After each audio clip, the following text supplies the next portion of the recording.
searching for me. Lord, I humble myself and on my knees here in your presence.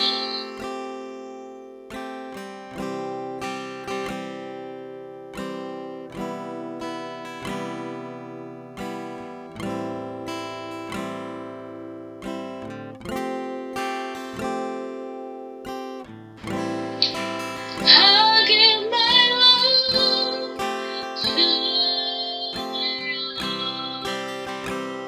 All my burdens and my fears, I let it go. I let it go. I surrender.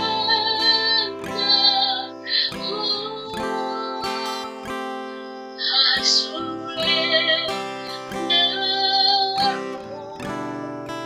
all to you, my blessed Savior.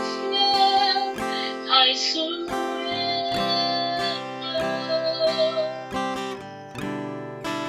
Draw me to your place. Let my heart be great in your hand. I surrender.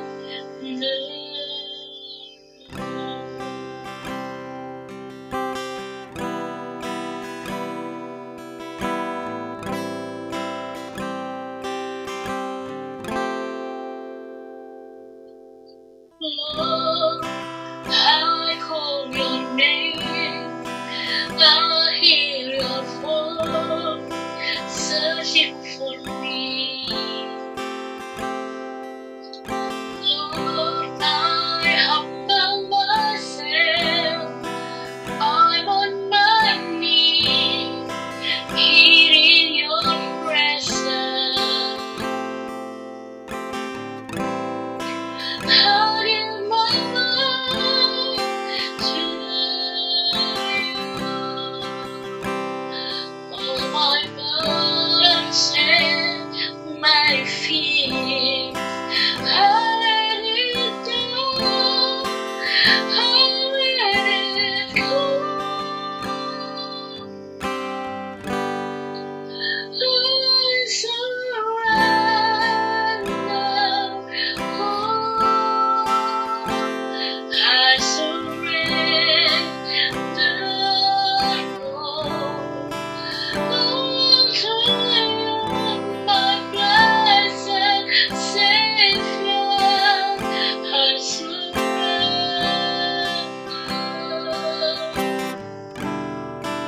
Draw me to your place.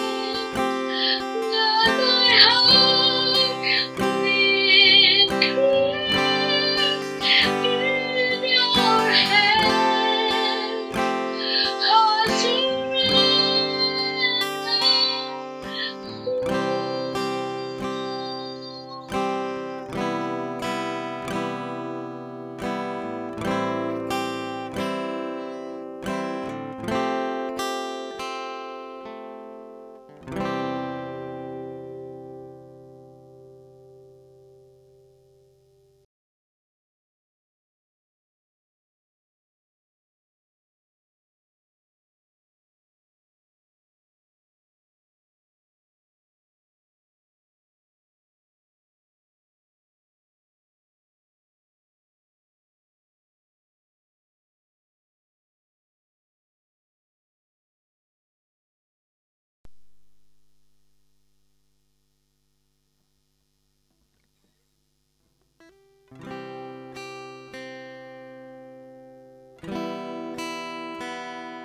Lord, I call your name.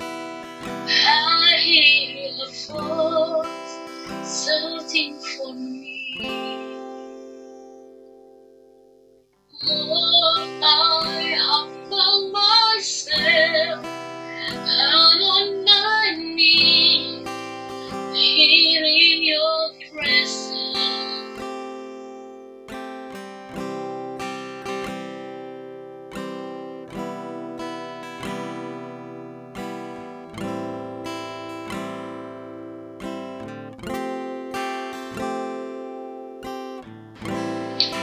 I give my love to you.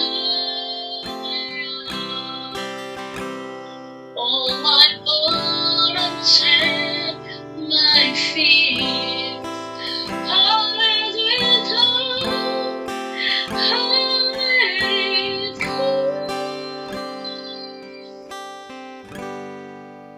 I surrender, Lord.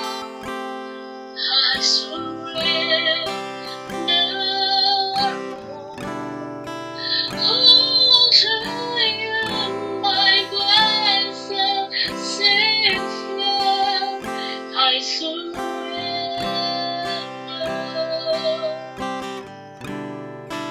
Draw me to your place. Let my heart be great in your hand. I surrender.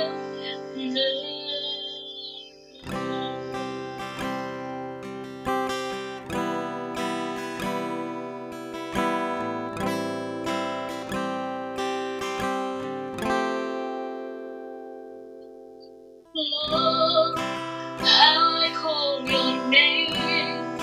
I hear your voice searching for me.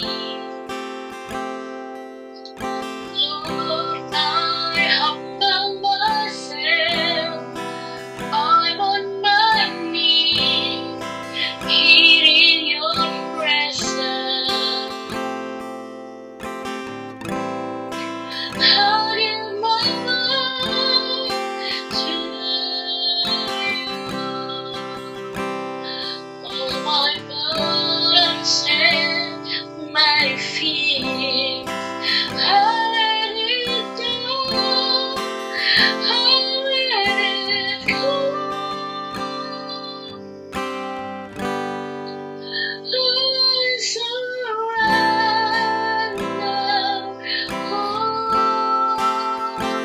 I surrender,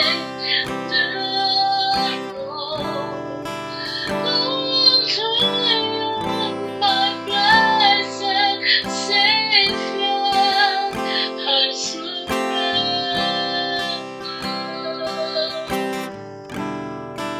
Draw me to your place. Let my heart be grace in your hand. I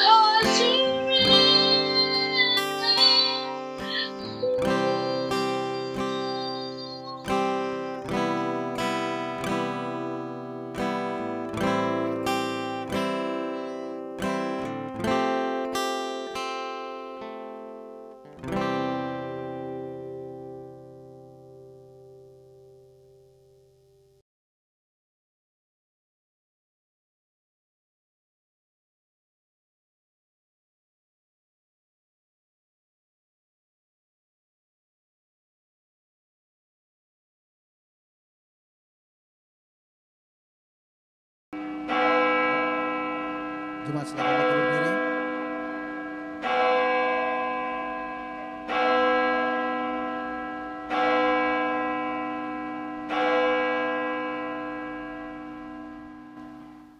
Shalom jemaat yang dikasihi Tuhan, kita mengucap syukur kesempatan demi kesempatan yang Tuhan masih berikan kepada kita. Jika saat ini kita masih bisa beribadah, biar itu semua karena kasih dan anugerah Tuhan. Mari sebelum kita akan memulai akan ibadah kita mengambil sikap saat teduh sejenak di hadapan Tuhan.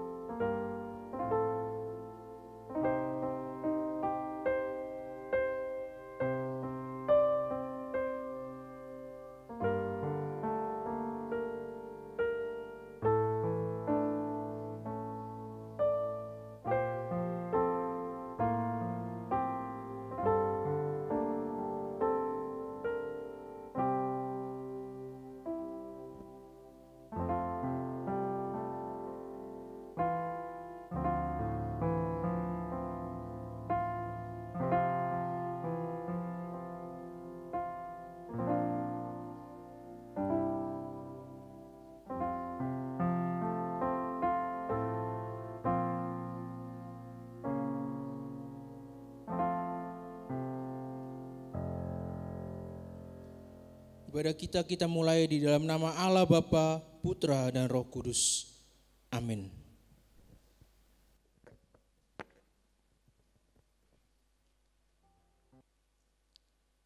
Mazmur 4 ayat 6 sebagai ayat pengantar kita dalam ibadah ini berkata, persembahkanlah korban yang benar dan percayalah kepada Tuhan. Marilah dengan sikap doa kita naikkan syukur pujian yang berkata, Bapa, Engkau mengenalku.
Tiada yang mustahil bagimu, kuasa-Mu kuatkanku, dasarku berharap. Kini aku berserah, aku berserah pada rancangan-Mu bagiku. Ku ikuti panggilan-Mu, ku kan setia sampai akhir hidupku. Allah sangat mengenal akan kehidupan kita, dan Dia tidak peduli akan masa lalu kita, karena Allah mengasihi saya dan saudara. Bapa, Engkau mengenalku Lebih dari siapapun, Engkau tahu ceritaku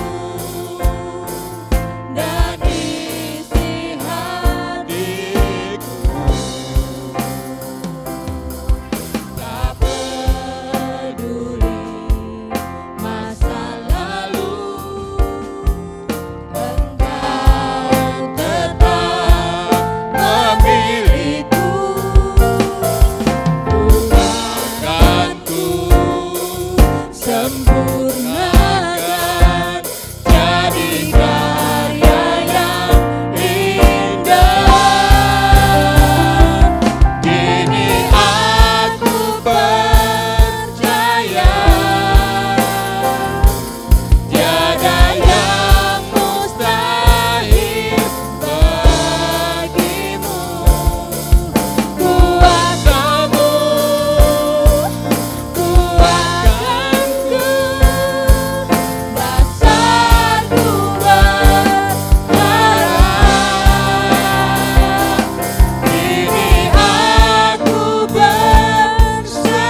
perjalanan hidup kita tidak terlepas dari salah dan dosa yang sering kita perbuat.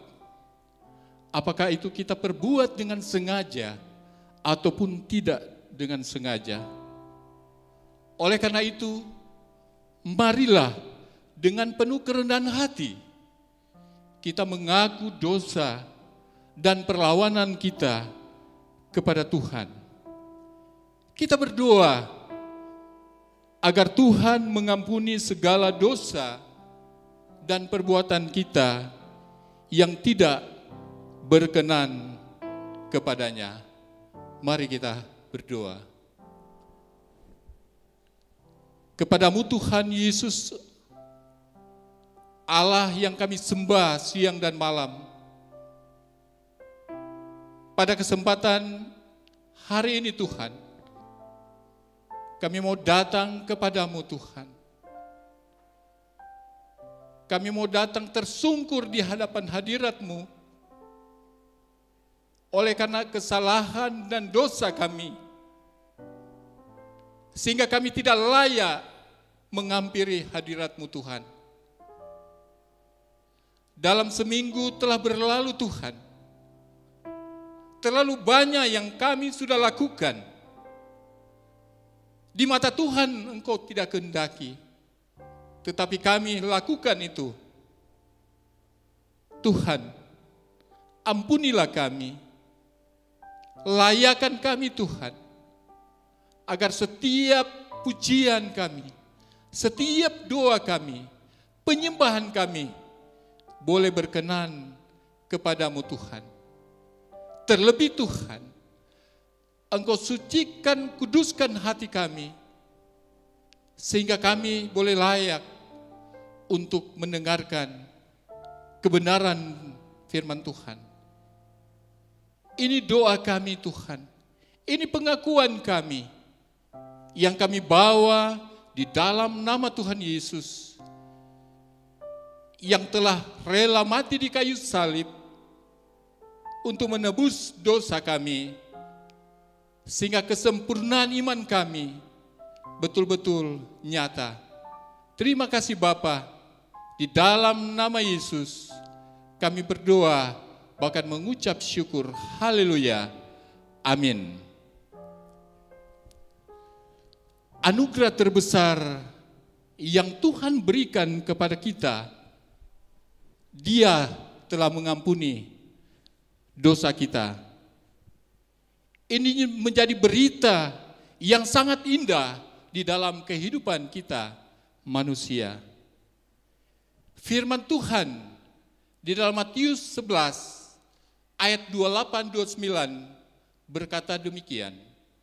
Marilah kepadaku semua yang letih lesu dan berbeban berat, Aku akan memberikan kelegaan kepadamu. Pikulah kuk yang kupasang dan belajarlah padaku, karena aku lemah lembut dan rendah hati, dan jiwamu akan mendapat ketenangan. Jemaat, disilakan duduk. Kita mengamini bagaimana Allah begitu mengasihi kita. Kasih setia Tuhan selalu melimpah dan tidak pernah berubah, bahkan berkurang. Satu pujian berkata, besar setiamu.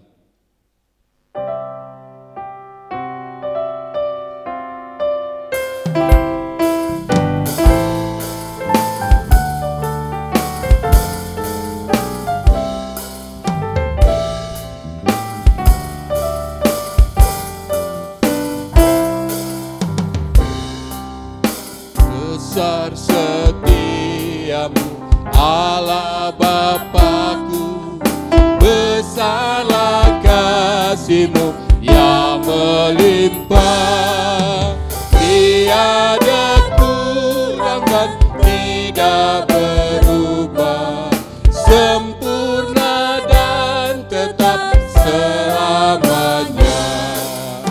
Besar setiamu, besar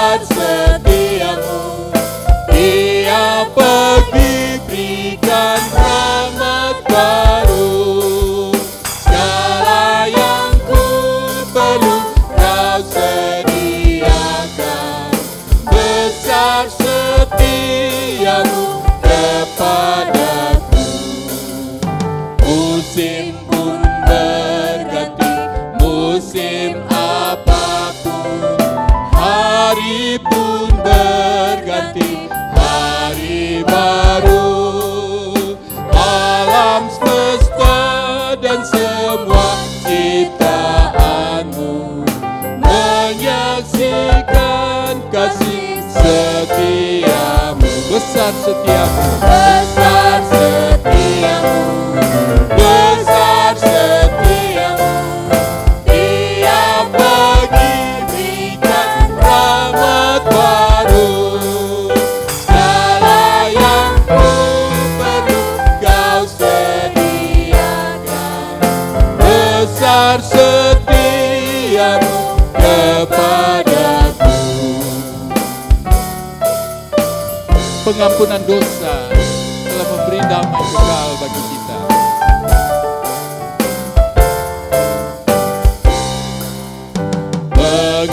Pengampunan dosa beri damai kekal. Kau menghibur dan kau menuntunku. Kekuatan dan pengharapan telah kasih setiamu selamanya. Besar setiamu, besar setiamu, besar setiamu. Tiap pagi berikan rahmat baru. Segala yang ku perlu kau sediakan. Besar setiamu kepadaku.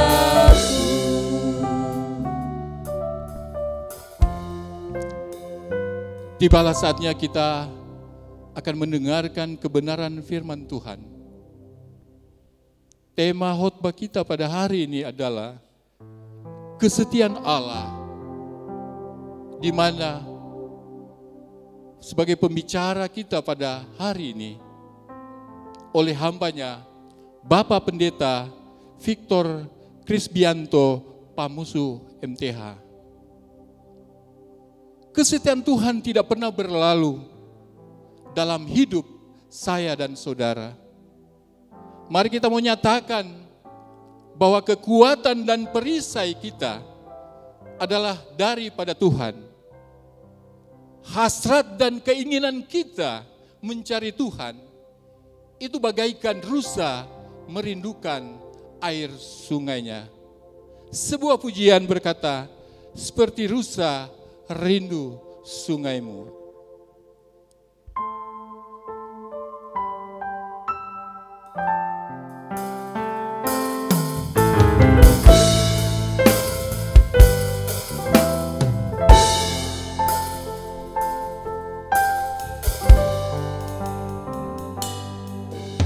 Seperti rusa rindu sungaimu, jiwaku rindu Engkau. Kaulah Tuhan hasrat hatiku, ku rindu menyembah. Mari katakan seperti rusa rindu sungaimu. Seperti rusa rindu sungaimu, jiwaku rindu Engkau. Kaulah Tuhan hasrat hatiku, ku rindu menyembah. Tuhan kekuatan kami, Engkau kekuatan dan perisaiku. Kepadamu rohku berserah. Kaulah Tuhan hasrat hatiku, ku rindu menyembah. Mari katakan Yesus, Yesus. Yesus, Kau berarti bagiku. Yesus, Yesus, Kau segalanya bagiku.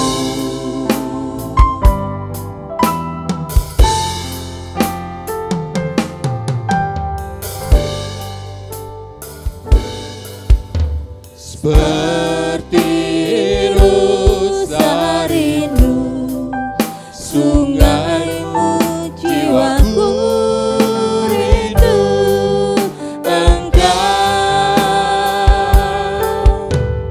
Kaulah Tuhan hasrat hatiku, ku rindu menyembahmu.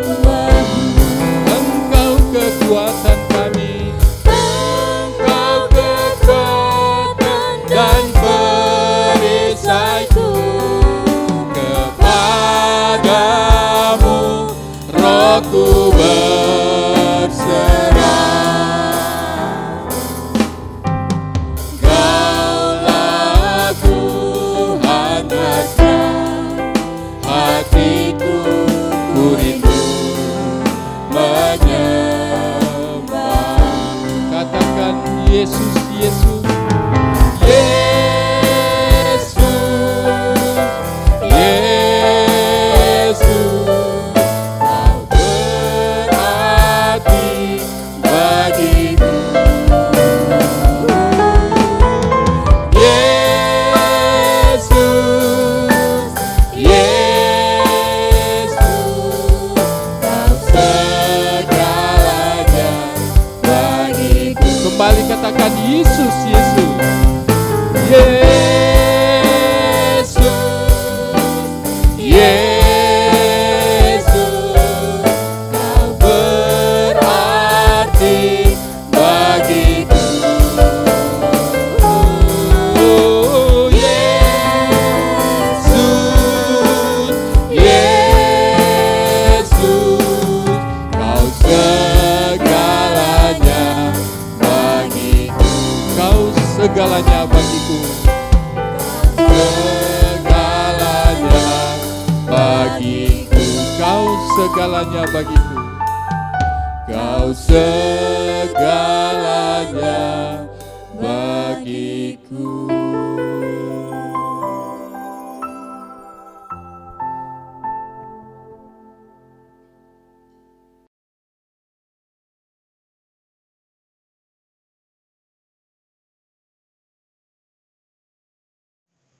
Shalom, selamat pagi saudara-saudara yang terkasih dalam Tuhan Yesus.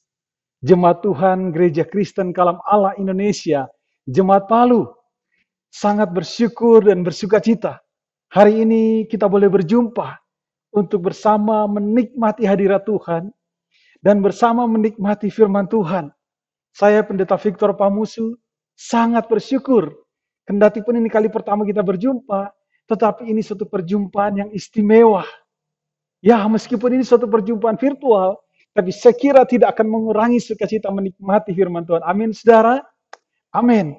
Baik, hari ini kita mau sama-sama merenungkan firman Tuhan. Untuk itu mari kita mau bersama meminta hikmat Tuhan di dalam doa. Mari kita berdoa. Tuhan, kami bersyukur kalau pada pagi hari ini kami berjumpa dalam pertolongan-Mu untuk bersama-sama menikmati hadirat-Mu dan bersama-sama menikmati firman-Mu. Kiranya firman-Mu menolong kami untuk mengerti apa yang harus kami kerjakan dalam hidup kami sebagai orang percaya. Dan karena itu kami menyerahkan waktu pemberitaan ini hanya dalam pertolongan-Mu saja. Dalam nama Tuhan Yesus kami berdoa. Amin. Saudara sekalian, hari ini kita akan bersama merenungkan firman Tuhan dengan sebuah tema yang begitu indah. Kesetiaan Allah. Mari kita siapkan Alkitab kita. Kita membaca firman Tuhan dari Ulangan pasal yang ke-7. Kita baca mulai ayat yang ke-1 hingga ayat ke-11. Tapi sebagai pembacaan awal, saya rindu membacakan untuk saudara sekalian ayat yang ke-9. Demikian bunyi firman Tuhan. Sebab itu haruslah kau ketahui bahwa Tuhan Allahmu, dialah Allah yang setia, yang memegang perjanjian dan kasih setianya terhadap orang yang kasih kepadanya dan berpegang pada perintahnya sampai kepada beribu-ribu keturunan. Demikian firman Tuhan yang akan kita renungkan bersama pada pagi hari ini. Bapak Ibu berbicara mengenai kesetiaan Allah. Pertanyaan pentingnya, apakah hal ini masih menjadi suatu yang penting bagi Bapak Ibu sekalian? Manakala Bapak Ibu melihat situasi kita, apakah tema tentang kesetiaan Allah itu masih merupakan satu tema yang cocok?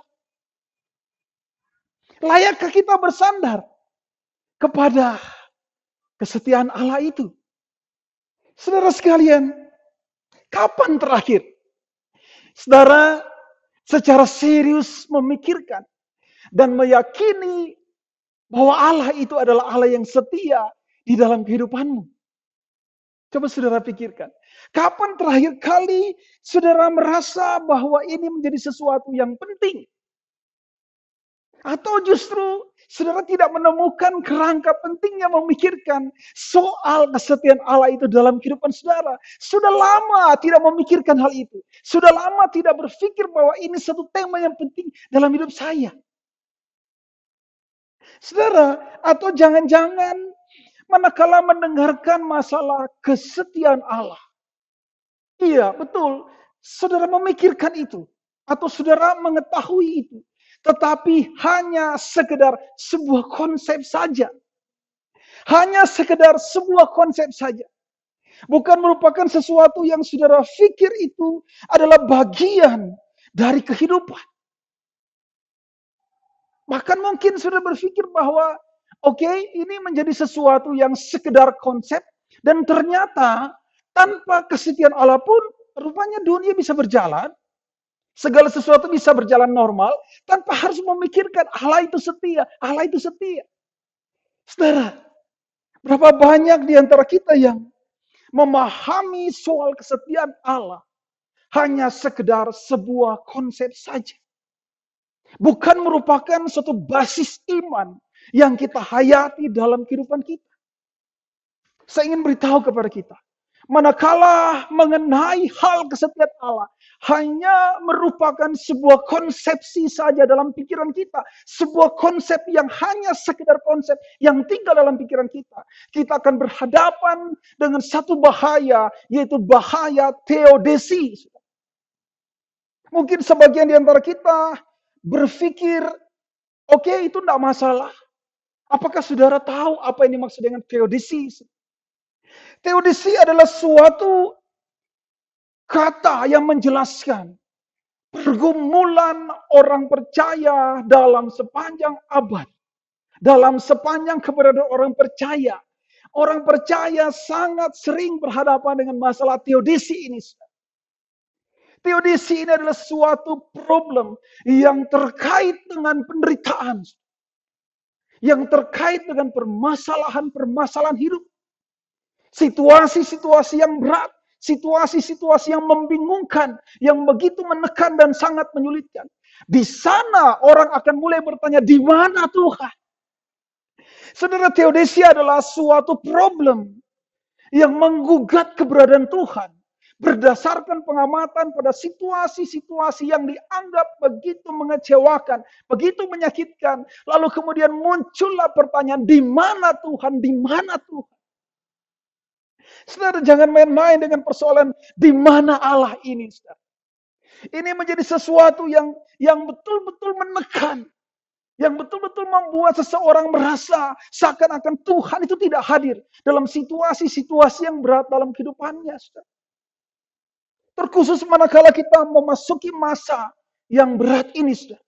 Masa pandemi ini, saudara. Satu masa di mana ada satu teror yang begitu besar, saudara. Teror COVID.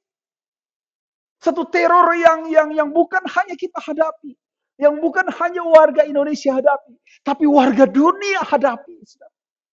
Kita bersama menghadapi teror ini dan dalam situasi ini, saudara lihat bagaimana keadaan kehidupan manusia, khususnya di lini usaha. Lini usaha mengalami depresi yang begitu berat. Kalau kita melihat berapa brand-brand dunia yang harus tutup, brand-brand dunia harus kolap. Mungkin juga bukan hanya berbicara brand dunia, usaha-usaha yang dikerjakan oleh kita misalnya, berapa daripada usaha itu betul-betul mengalami interupsi yang begitu rupa, saudara. Di dalam situasi yang seperti itu, berapa orang yang mulai berteriak dan bertanya, di mana Tuhan?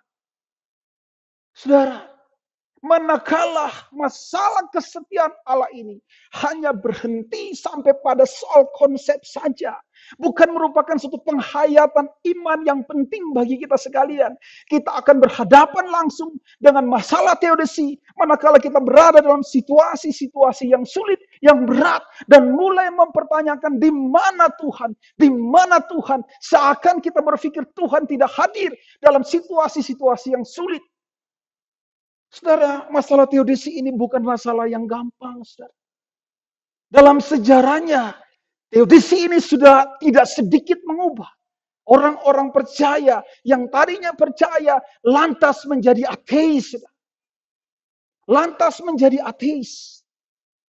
Teodisi ini manakala tidak mendapatkan jawaban yang memuaskan, merupakan satu basis potensial yang mengubah orang percaya menjadi ateis. Jadi jangan saudara pikir ini masalah biasa, ini masalah serius, saudara.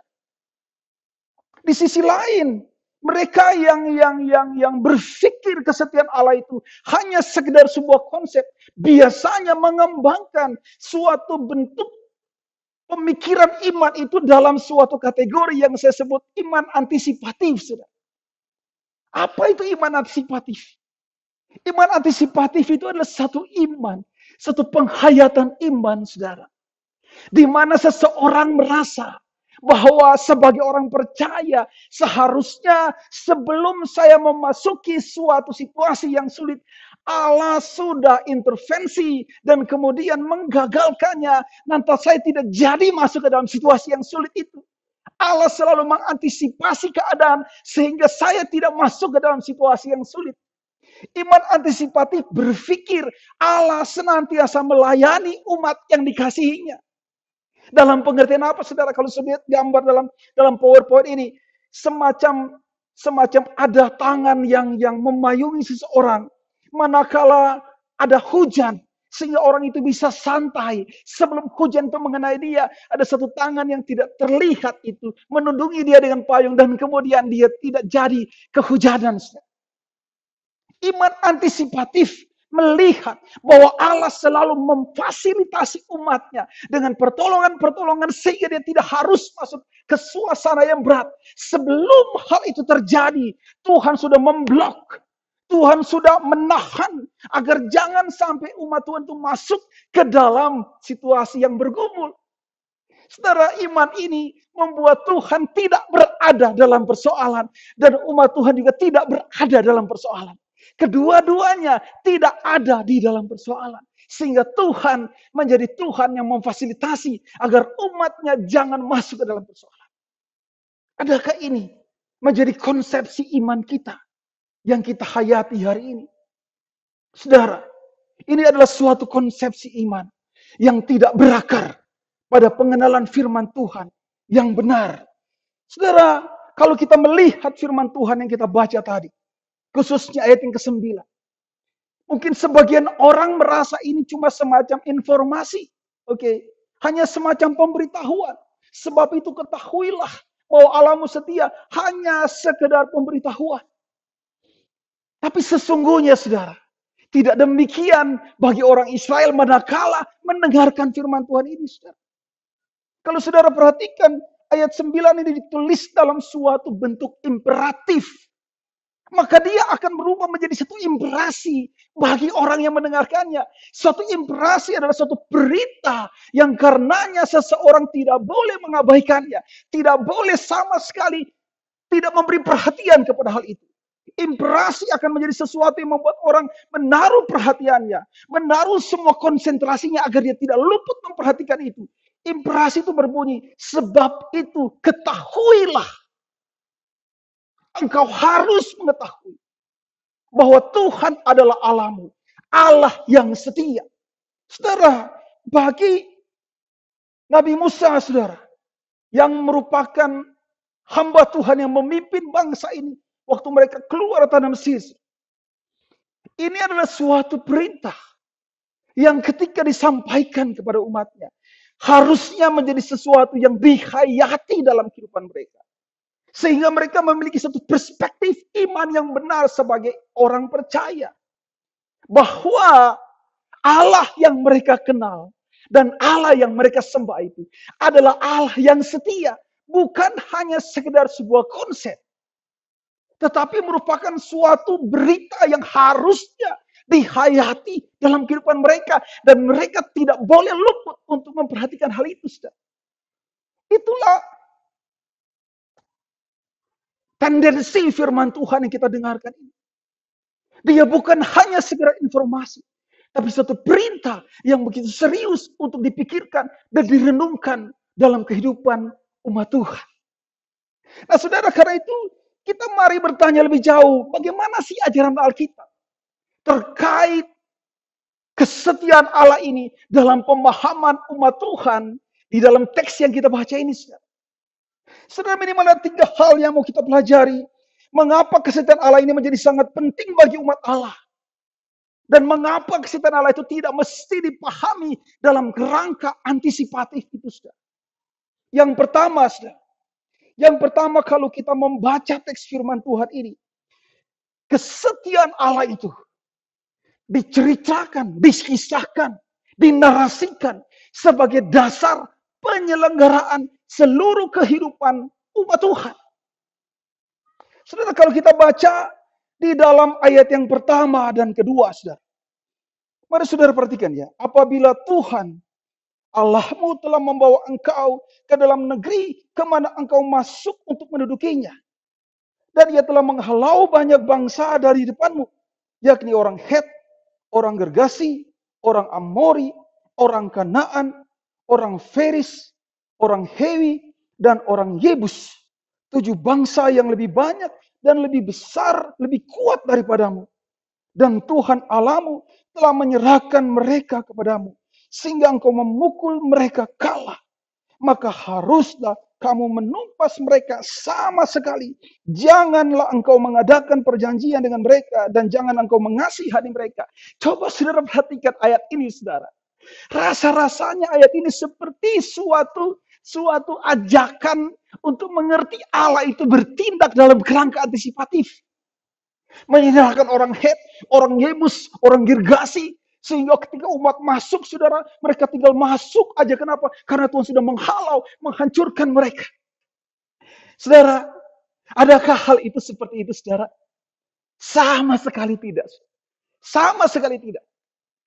Teks firman Tuhan yang kita mau baca ini, yang kita baca ini, menjelaskan bahwa kalau mereka bisa berada dan hidup beraktivitas dalam satu negeri yang Tuhan berikan, itu terjadi karena kesetiaan Allah. Dan kesetiaan Allah yang mereka alami dalam hidup mereka bukanlah satu kesetiaan dalam kerangka antisipatif. Sekali lagi saudara, teori antisipatif seperti apa? Ada masalah. Kemudian umat Tuhan akan menuju ke sana. Sebelum sampai ke masalah itu, Tuhan sudah memblok. Tuhan sudah mengantisipasi agar jangan sampai kepada masalah itu. Sehingga umat Tuhan tidak masuk ke sana. Dan Tuhan juga tidak masuk ke dalam masalah itu. Umat Tuhan dan Tuhan sama-sama tidak ada dalam persoalan. Kenapa? Karena Tuhan sudah mengantisipasi sebelum masalah itu terjadi. Apakah seperti itu konsep di dalam ayat 1 dan 2 ini, saudara? Oh, saudara, sama sekali tidak. Kalau saudara lihat sejarah perjalanan orang Israel dari tanah Mesir kepada tanah perjanjian, apakah semua yang keluar dari tanah Mesir itu adalah semua orang yang tiba di tanah perjanjian? Tidak, saudara. Tidak. Manakala mereka memasuki masa-masa yang berat, masa-masa yang sulit, saudara. Perhatikan bahwa ternyata Mereka berjuang di sana. Mereka memasuki masa itu. Mereka memasuki masa-masa peperangan, masa-masa kesakitan, masa-masa kesengsaraan, saudara. Berapa banyak orang yang tidak sampai ke tanah perjanjian karena sudah berhadapan dengan kesengsaraan, bahkan maut di tengah perjalanan. Saudara, apakah Tuhan tidak menyertai mereka? Apakah Tuhan tidak setia? Tidak, saudara. Bukan itu maksudnya. Tuhan tetap setia. Tuhan tetap menyertai meskipun mereka memasuki masa-masa yang sulit. Maka saudara, teks firman Tuhan ayat 1 dan ayat 2 ini mau menjelaskan kesetiaan Allah itu dalam kerangka Immanuel. Saudara. Dalam kerangka Immanuel. Bahwa Allah yang setia menyertai itu adalah Allah yang masuk ke dalam wilayah kehidupan umat yang dikasihinya. Masuk ketika mereka masuk ke dalam persoalan pergumulan. Allah masuk di sana bergumul bersama-sama dengan mereka. Saudara. Immanuel bermakna Allah yang menyertai. Allah yang menopang di mana saudara. Di dalam situasi apapun. Suasana senang maupun suasana baik. Allah bersama-sama dengan umatnya. Itulah makna kesetiaan Allah yang dipahami dalam teks ini saudara. Saudara, kalau saudara perhatikan Mazmur 23. Ini adalah satu Mazmur yang bisa menjelaskan pemahaman ayat 1 dan ayat 2 ini, saudara. Saudara perhatikan Mazmur 23 berbicara dua setting kehidupan. Saudara. Ayat 1 dan ayat 2 berbicara apa, saudara? Engkau gembala yang baik. Yang menuntun aku kemana, saudara? Ke padang yang berumput hijau. Dan kepada suatu tempat yang airnya banyak, saudara. Wah, rasa-rasanya kehidupan itu begitu nikmat. Dan kehidupan itu begitu nyaman. Makan, minum tersedia dengan melimpah, saudara. Apakah setting hidupnya berhenti sampai di situ, saudara? Tidak. Karena tiba-tiba situasinya berubah. Dari rumput hijau dan air yang melimpah. Masuk ke dalam wilayah kekelaman. Itu bicara penderitaan, kesengsaraan, bahkan maut sekalipun. Pertanyaannya, apakah Allah tidak hadir di sana? Apakah Allah tidak bersama dengan umatnya di sana? Bersama. Di sini, di dalam masa-masa yang berat, itu masa kekelaman. Dijelaskan Allah adalah Allah yang memegang gada. Gada itu senjata perang. Senjata perang. Di mana Allah masuk ke dalam suasana yang kelam. Dan berperang bersama dengan umatnya. Jadi Allah bukan Allah yang melihat dari jauh dan mencegah jangan umatnya masuk ke dalam persoalan. Kemudian umat tidak masuk, dia juga senang. Bukan. Bukan dalam karakter antisipatif. Ini bicara apa, saudara? Ini bicara soal pengalaman berjalan bersama dengan Tuhan. Dalam masa-masa yang berat. Dalam situasi apapun. Berjalan, berjuang bersama-sama dengan Allah.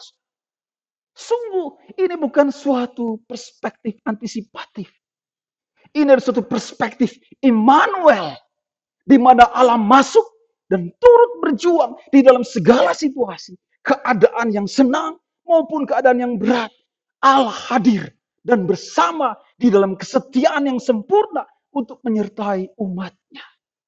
Saudara, inilah perspektif pertama yang diajarkan oleh firman Tuhan. Dan karenanya umat Tuhan harus menghayati. Kenapa? Karena kesetiaan Allah adalah dasar dari keseluruhan penyelenggaraan hidup. Allah bukan hanya hadir di masa yang senang. Tapi Allah juga hadir di masa yang sulit. Penyertaan Allah dimaknai dalam keadaan senang maupun keadaan yang sulit. Allah tidak pernah meninggalkan kita. Maka pertanyaan teodisi itu, saudara, tidak pernah layak untuk kita ajukan kepada Allah. Di mana Allah? Tuhan berkata, aku di sini. Aku di sini, saudara. Seorang teolog itu berkata apa, saudara?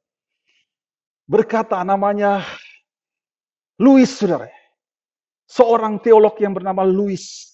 Itu berkata apa? Pada waktu angin sepoi-sepoi Tuhan berbisik. Aku di sini.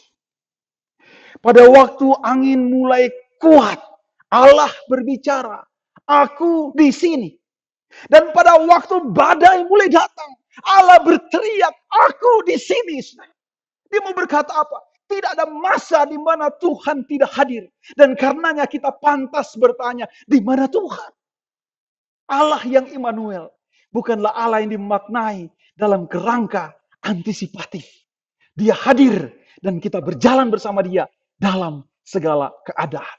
Dan yang kedua, saudara, Alkitab juga mengajarkan kepada kita, kalau kita membaca ayat yang ke-9 ini, saudara ya, itu sebetulnya adalah ayat yang pernyataan yang diulang mulai dari ayat yang ke-5, 6, 7, saudara, berbicara apa? Allah itu adalah Allah yang setia dan dia berpegang pada perjanjiannya. Dan itu semua terjadi karena dia yang mau. Karena dia yang menginginkan, saudara. Karena dia yang menyatakan kasihnya, bukan karena manusianya, saudara. Tapi karena dia yang mau. Artinya kesetiaan Allah itu bersumber dan bergantung pada dirinya sendiri, saudara. Jadi ini satu berita yang penting yang membuat kita tahu.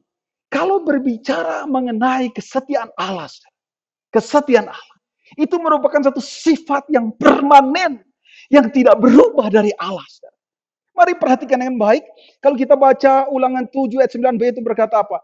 Ini suatu bentuk pernyataan ya, dialah Allah yang setia, yang memegang perjanjian dan kasih setianya terhadap orang yang kasih kepadanya, dan berpegang pada perintah-perintahnya sampai kepada beribu-ribu keturunan. Saudara. Lalu kalau kita perhatikan di dalam 2 Timotius 3:13 senada, saudara. Ini lebih menjelaskan lagi. Itu dikatakan apa, saudara?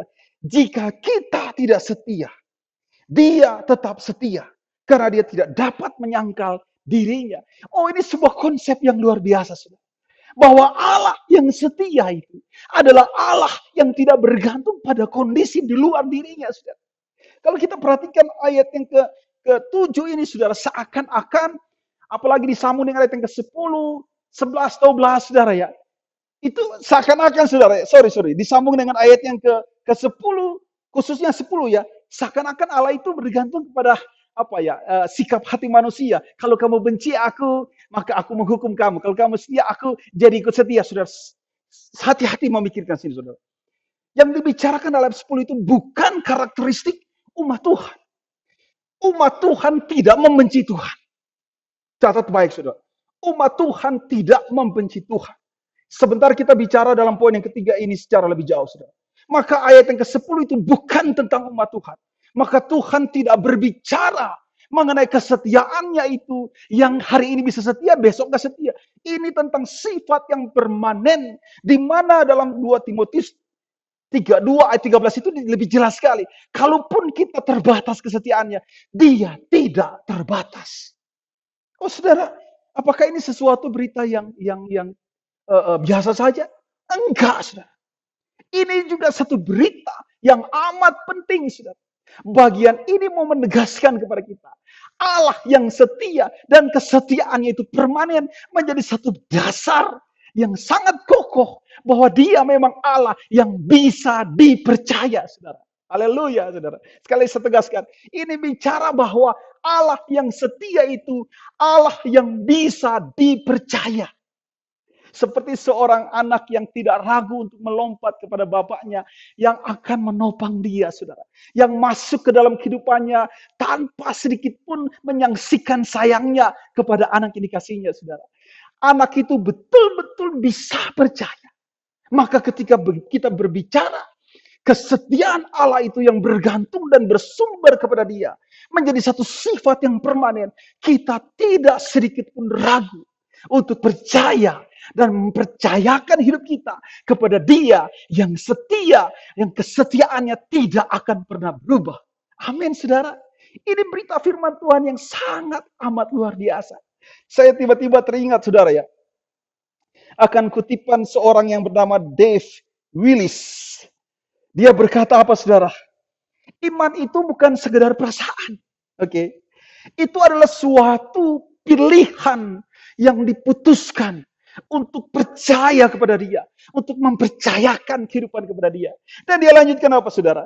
Walaupun jalan hidup di depan itu menjadi jalan hidup yang tidak pasti.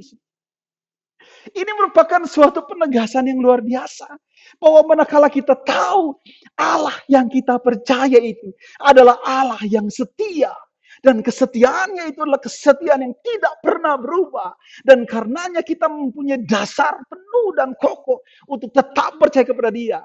Maka kita tidak sedikit pun ragu untuk memutuskan percaya kepada Dia. Meskipun jalan di depan kita itu menjadi jalan yang tidak pasti. Amin, saudara. Amin. Kemarin Menteri Pendidikan itu berpidato. Dia berkata apa, saudara?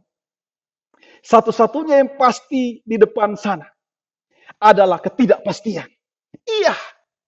Kalaupun di depan sana tidak pasti, yang pasti adalah Allah yang kita percaya itu setia. Amin, saudara. Amin, saudara. Ini yang mau diajarkan oleh firman Tuhan ini. Di masa kali pertama firman Tuhan dibicarakan. Dan kepada kita sekalian. Jangan ragu untuk percaya kepada Dia. Dalam kondisi apapun, percayalah kepada Dia. Joyce Meyer berkata, bukan karena keadaan di depan itu menjadi keadaan yang tidak terprediksi, maka engkau berpikir Tuhan tidak hadir di sana. Apapun situasinya, Tuhan akan setia mendampingi dan menopang hidup kita. Amin, saudara. Amin. Dan yang ketiga, saudara, apa yang diajarkan oleh teks firman Tuhan ini mengenai kesetiaan Allah. Yang ketiga ini adalah DNA umat Tuhan. DNA umat Tuhan. DNA itu apa sih? DNA itu adalah suatu identitas yang semurni-murninya dari seseorang. Nah, kalau kita berbicara identitas yang semurni-murninya dari umat Tuhan itu apa? Umat Tuhan itu setia. Umat Tuhan itu setia. Itu DNA-nya, saudara. Itulah identitasnya yang paling mendasar. Yang karenanya dia dikenal sebagai umat Allah. Umat Allah adalah umat yang setia. Seperti kepada Tuhan. Tuhan setia. Itu menjadi dasar bagi kita. Mendapatkan identifikasi diri sebagai umat yang juga setia kepada Dia. Saudara, coba saudara perhatikan. Ada 4 perintah yang kelihatannya ekstrim di situ, saudara. Yang pertama itu ayat 2b, tumpas habis. Yang kedua apa, saudara? Ayat 2c, jangan terikat janji kepada mereka. Yang ketiga, saudara, ayat 3-4, jangan menikah anakmu kepada orang-orang di mana engkau datang di dalam negerinya, saudara. Dan yang kelima, hancurkan semua bentuk-bentuk penyembahan mereka. Saudara, sebetulnya ini perintah apa sebetulnya? Memang nampaknya ekstrim. Tapi sebetulnya satu perintah agar umat itu sungguh-sungguh murni. Mendapatkan jati dirinya yang sungguh murni sebagai umat yang juga setia kepada Allah. Saudara perhatikan, maka pengajaran dan penekanan impresi tentang harusnya engkau tahu Allah yang setia, itu menjadi dasar buat kita, umat Tuhan, supaya membangun karakteristik kita sebagai orang yang setia. Yang saya mau bicarakan apa, saudara? Saudara, manakala engkau percaya dengan sungguh, Allah itu setia. Maka kepercayaanmu itu akan membangun karakteristikmu juga sebagai orang percaya. Menjadi orang percaya yang setia. Maka kita itu akan menjadi seperti Dia. Setia dengan setulus-tulusnya. Semurni-murninya. Jangan biarkan semua potensi-potensi yang mengalihkan kesetiaan kita kepada Dia itu melekat pada kita. Ini berbicara sebuah kemurnian. Maka informasinya, kenapa ada orang yang kurang percaya pada kesetiaan Allah? Sangat mungkin orang ini pun tidak murni sebagai umat Tuhan. Banyak sekali hal-hal potensial yang dibiarkan dalam dirinya, yang mengalihkan dia daripada suatu kemurnian iman kepada Tuhan dan menjadi tidak murni. Banyak sisi-sisi hidupnya, sisi-sisi gelapnya yang dipertahankan, dibiarkan. Dan karenanya dia menjadi tidak murni. Kalau sudah seperti itu, bagaimana mungkin dia bisa percaya? Karena DNA orang percaya itu adalah setia kepada Allah. Bagaimana cara mendapatkan dan mengalami itu? Ketika dia percaya pada kesetiaan Allah dan kemudian dia berubah menjadi umat Tuhan yang seperti Allah, setia dengan setulus-tulusnya. Saudara, ini merupakan ketiga hal penting yang diajarkan firman Tuhan ini terkait kesetiaan Allah. Yang pertama, bahwa itu adalah dasar daripada seluruh penyelenggaraan hidup. Allah yang hadir itu bukan dalam kategori antisipatif, tapi dalam kategori Immanuel. Dalam segala keadaan dia hadir, saudara. Dan yang kedua, ini bicara soal apa, saudara? soal suatu sifat Allah yang permanen. Dan karenanya dalam segala keadaan, dalam situasi yang tidak jelas sekalipun, kita tetap memiliki dasar untuk percaya. Tapi yang ketiga, itu juga merupakan dasar identifikasi diri kita sebagai umat Allah. Maka saya katakan tadi saudara, ayat 10 itu berbicara bukan tentang umat Allah. Karena umat Allah itu dibicarakan ayat ke-15 adalah umat yang setia berpegang. Bukan umat yang membenci Allah. Maka ayat 10 itu bukan berbicara tentang umat Allah. Karena umat Allah memiliki DNA. Seperti Allah, dia juga setia. Amin saudara. Saya ingin menutup renungan ini dengan suatu kutipan dari Ibu Teresia. Dia berkata apa? God has not called me to be successful. He called me to be faithful. Saudara, apa maknanya? Dia sungguh-sungguh menghayati diri sebagai umat. Dan karenanya dia tahu bahwa panggilan dia sebagai umat terutama terkait dengan kesetiaan kepada Allah. Seakan-akan dia menyingkirkan masalah successful. Saudara berkata, Ibu Teresa nggak sukses? Sangat sukses. Salah satu pelayan Tuhan yang paling sukses di dunia adalah Ibu Teresa. Ketika dia meninggal, berapa banyak kepala negara yang memberi apresiasi untuk datang melayat dia. Itu menandakan betapa suksesnya dia. Tapi sukses bukan menjadi tujuannya. Kesetiaan hidup adalah tujuannya. Sukses itu mengikuti kesetiaannya. Allah berkata setia dalam perkara kecil, maka dia mempercayakan perkara besar. Ini lain cerita kalau sukses itu menjadi tujuan seseorang dan mengabaikan kesetiaan. Orang yang tujuan hidupnya hanya tentang sukses bisa menjadi orang yang tidak murni di hadapan Tuhan. Bisa menghalalkan segala cara kendati pun di umat Tuhan. Maka dia sukses tapi dia tidak setia. Yang mau dibicarakan oleh firman Tuhan. Biarlah kesetiaan kepada Allah menandai semua usaha-usahamu untuk mencapai kesuksesan. Tetapi yang terpenting kita sadar panggilan kita adalah untuk menjadi setia. Inilah firman Tuhan buat kita sekalian.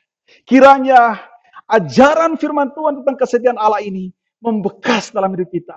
Dan kita sungguh dikuatkan, diberi pemahaman dan diberi semangat untuk percaya kepada Allah. Dan juga untuk tetap menjadi setia dalam keadaan apapun kepada Tuhan.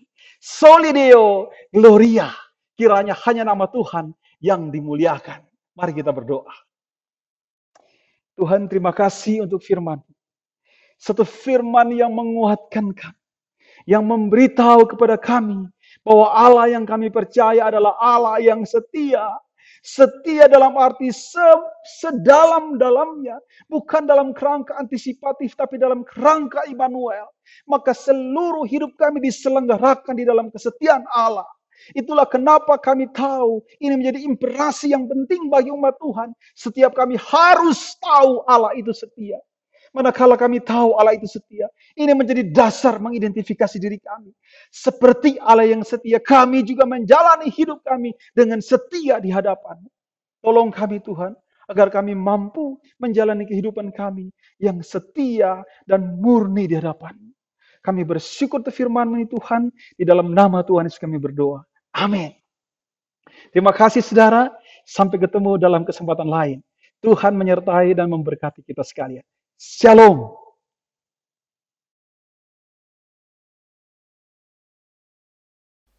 Jemaat dipersilakan berdiri. Bersama dengan umat Tuhan di muka bumi ini, marilah kita menyatakan pengakuan iman rasuli dengan berkata, Aku percaya kepada Allah, Bapa yang Maha Kuasa, Halik langit dan bumi, dan kepada Yesus Kristus, Anak-Nya yang tunggal Tuhan kita, yang dikandung daripada Roh Kudus, lahir dari anak darah Maria, yang menderita sengsara di bawah pemerintahan Pontius Pilatus, disalibkan, mati dan dikuburkan, turun ke dalam kerajaan maut. Pada hari yang ketiga, bangkit pula dari antara orang mati, naik ke sorga, duduk di sebelah kanan Allah, Bapa yang Maha Kuasa, dan dari sana Ia akan datang untuk menghakimi orang yang hidup dan yang mati. Aku percaya kepada Roh Kudus, gereja yang kudus dan am, persekutuan orang kudus, pengampunan dosa, kebangkitan tubuh, dan hidup yang kekal. Amin.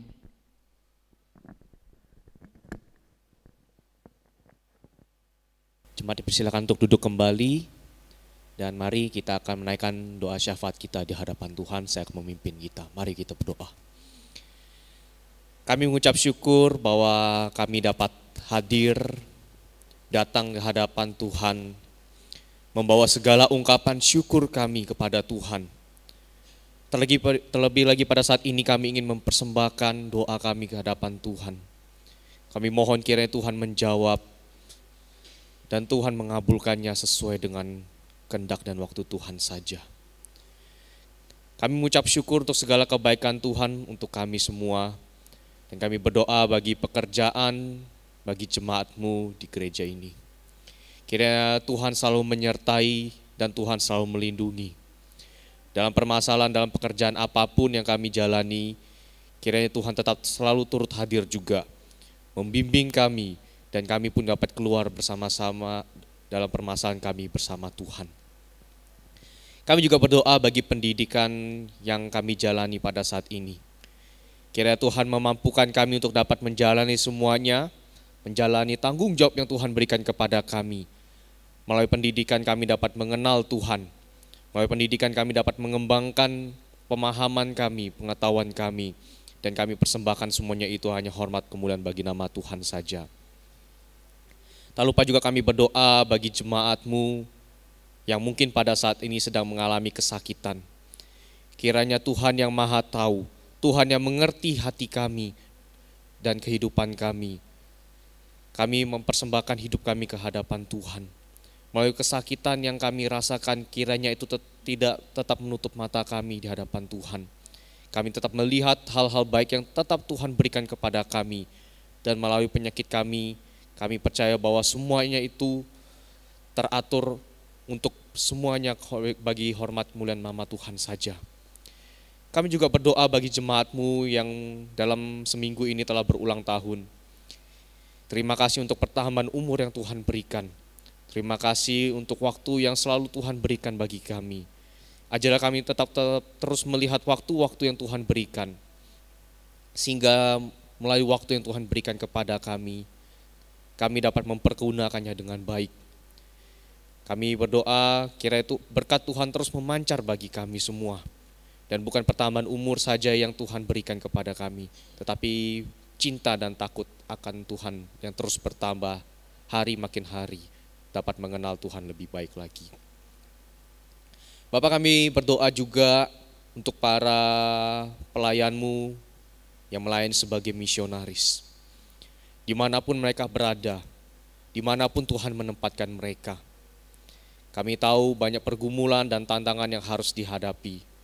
Namun Tuhan yang mengetahui segalanya, Engkau yang telah memanggil mereka, Engkau juga yang memperlengkapi mereka. Tuhan hadir dalam segala pergumulan mereka, Tuhan lindungi mereka. Tuhan cukupkan segala apa yang mereka perlukan. Kiranya pekerjaan tangan Tuhan ini tetap terus berjalan dan kami merindukan banyak domba-domba kembali datang ke hadirat Allah. Tak lupa juga tetap kami terus berdoa bagi negara kami yang tercinta Indonesia ini Tuhan. Kami berdoa bagi bangsa kami, bagi para pemerintah kami yang sudah berjerih lelah memikirkan perkembangan yang baik untuk bangsa kami. Kiranya Engkau menyertai mereka, berikan hikmat untuk dapat mengatur semuanya dengan baik, sehingga kami merindukan perjalanan pembangunan negara kami dapat berjalan dengan baik juga. Kami juga berdoa bagi kami masyarakat Indonesia. Kiranya Tuhan juga selalu menyertai, Tuhan selalu pimpin. Berikan kami hati yang selalu mau taat kepada pemerintah kami, kepada aturan-aturan yang sudah ada. Sehingga kami merindukan Indonesia ini ada bagi untuk kemuliaan nama Tuhan saja. Inilah doa kami Tuhan, jauh daripada sempurna, tapi kami percaya Tuhan yang menyempurnakannya. Dan masih banyak mungkin dari kami yang ingin menyampaikan kepada Tuhan, tapi kami percaya bahwa Tuhan yang mendengarnya dan Tuhan yang mengetahuinya. Kami juga percaya bahwa Tuhan akan menjawab doa kami seturut dengan waktu dan rencana yang Tuhan aturkan bagi kehidupan kami. Inilah doa kami Tuhan, terima kasih untuk segalanya.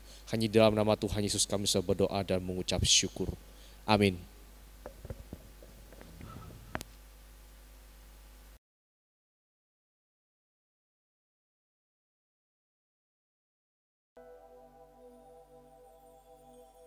Sebagai ucapan syukur kita atas berkat yang sudah Tuhan berikan kepada kita, marilah kita memberikan yang terbaik kepada Tuhan melalui persembahan, yang di dalamnya persembahan ini akan digunakan untuk pekerjaan dan pelayanan Tuhan di gereja kita. Bagi jemaat sekalian yang ada di rumah, disilakan untuk memberikan persembahan lewat transfer melalui rekening BCA, nomor rekening yang sudah ada di layar monitor, atau di dalam warta gereja. Sementara persembahan dijalankan, mari kita pujikan, serahkan yang terbaik padanya.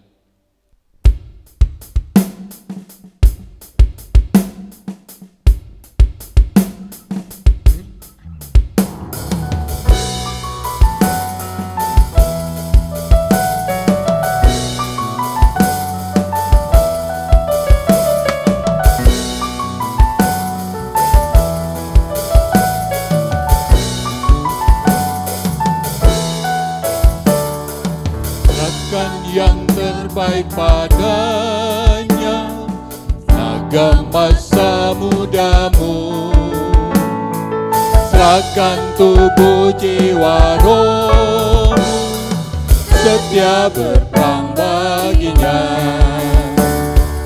Yesus teladan yang indah, ya teguh dan tak gentar.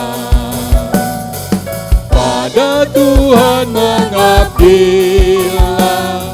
serahkan terbaik padanya,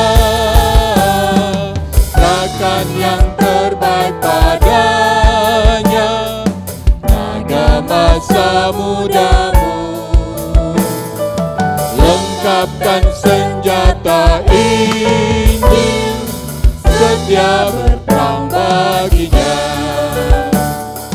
Serahkan yang terbaik padanya, jadikannya rajamu.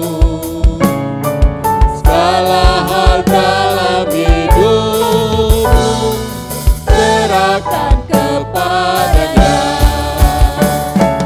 Anugerahnya akan diberikan pada yang rela memberi.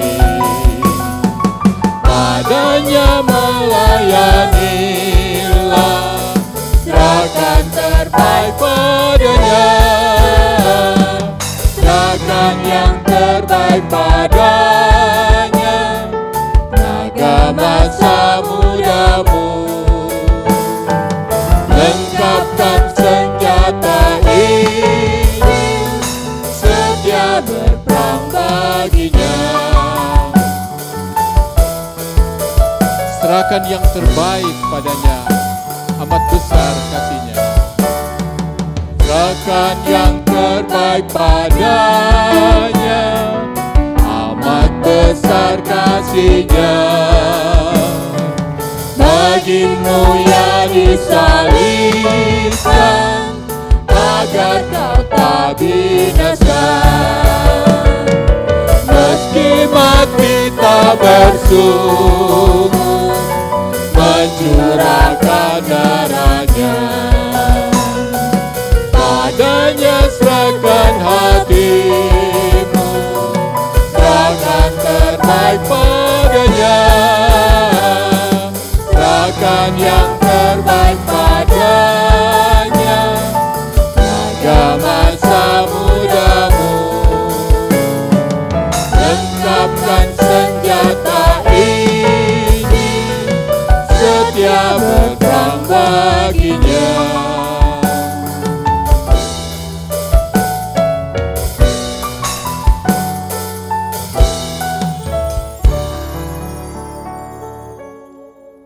surga, kami mengucap syukur terima kasih ya Tuhan untuk waktu yang indah yang masih Tuhan berikan bagi kami.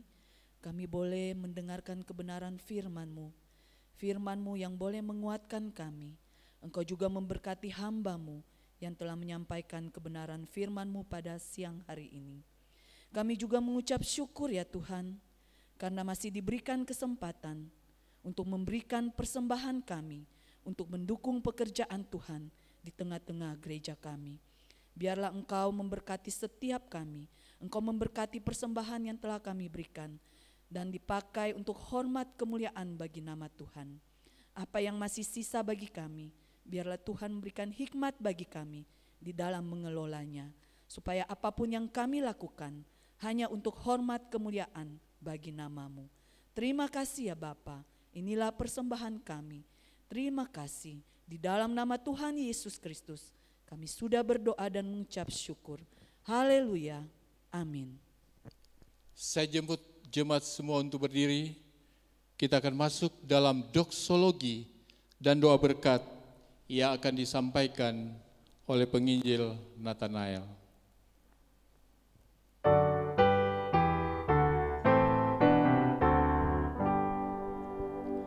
Puji Allah Bapa Putra, puji Allah Roh Kudus, ketiganya yang esa. Pohon selamat sumber berkat.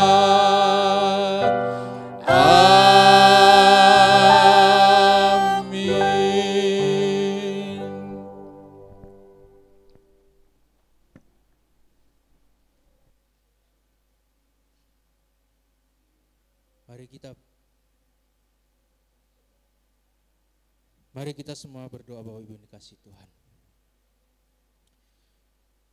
Tuhan, kami mengucap syukur untuk kesempatan yang Tuhan sudah berikan kepada kami untuk kami bisa bersama-sama beribadah pada saat ini.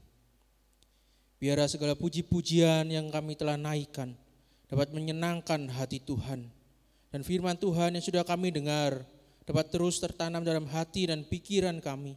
Dan kami mau melakukannya di dalam setiap langkah hidup kami bersama dengan Tuhan.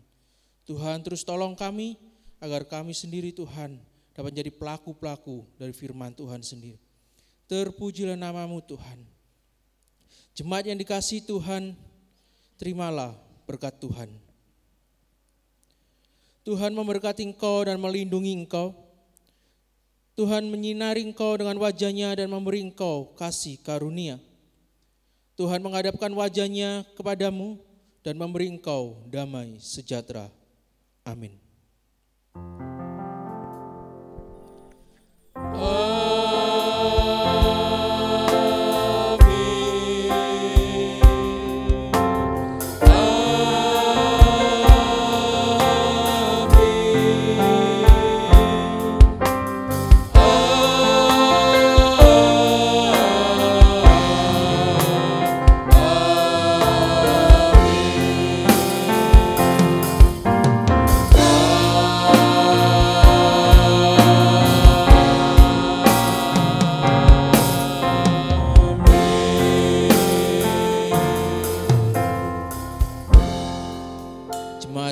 Silakan duduk, ibadah kita selesai, silakan mengambil waktu teduh. Tuhan Yesus memberkati kita semua.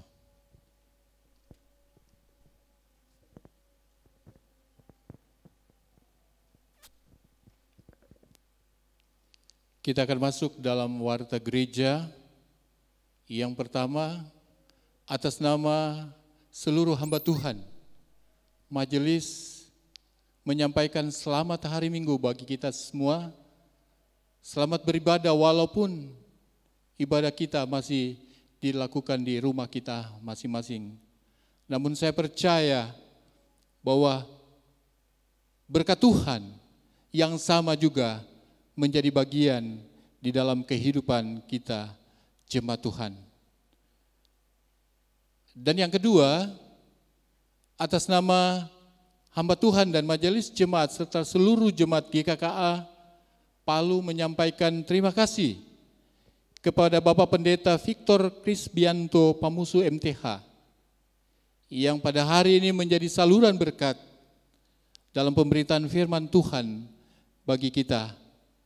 Doa kami kiranya Bapak dan keluarga tetap diberkati oleh Tuhan dan tugas tanggung jawab Bapak sebagai salah satu dosen di Sekolah Tinggi Teologi Bandung semakin diberkati dan dipakai Tuhan untuk membentuk kader-kader hamba Tuhan yang baru buat pelayanan di tengah-tengah dunia ini. Dan yang ketiga, disampaikan kepada seluruh jemaat Tuhan bahwa persembahan bisa dilakukan lewat transfer ke rekening BCA dengan nomor rekening 7795 780 777, atau Bapak Ibu sekalian bisa men-scanner barcode yang ada yang selalu disampaikan melalui warta multimedia di warta jemaat kita. Marilah kita bantu, kita berikan yang terbaik bagi Tuhan. Apakah itu persembahan rutin, persembahan syukur, persembahan persepuluhan. Karena di rumah Tuhan, di gereja Tuhan, masih banyak dibutuhkan untuk pelayanan kita bersama. Dan yang terakhir, Bapak Ibu sekalian, agar kiranya bisa melihat warta multimedia, khususnya kepada para petugas pelayanan, agar memperhatikan dan akan mempersiapkan diri untuk ikut dalam pelayanan. Dan yang terakhir, jangan lupa setiap hari Rabu ibadah GRGT tetap dilaksanakan di pukul 19.30 pada hari Rabu. Demikian warta jemaat, Tuhan Yesus memberkati kita semua dan Shalom.